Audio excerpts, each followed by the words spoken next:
এই হচ্ছে আজকের রাস্তার অবস্থা। বাইক অটো সব আটকে যাচ্ছে। বহুত কষ্ট করে পার হয়েছি। বৃষ্টির জন্য মোবাইলও বের করা যাচ্ছে না। ওই যে আমাদের একজন স্যার মাঝখানে বাইক নষ্ট হয়ে গেছে, আসতে পারছে না।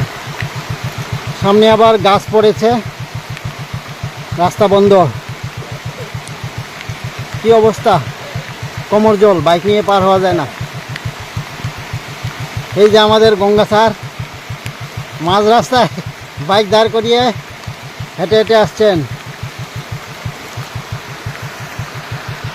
এই হচ্ছে আমাদের দিনলিপি, এইভাবে আমাদের চলতে হয়। কি করব, জল ঢুকে গেছে, আর কি করব, কিছু করার নাই। ইঞ্জিন পর্যন্ত ডুবে গেছে, তো সাইলেন্সারে জল ঢুকবই। কি অবস্থা, কি অবস্থা। আর এমন দিনে রাস্তাটা কাটছে, হঠাৎ কেউ আইলে বুঝতেই না এখানে এত বড় গর্ত আছে।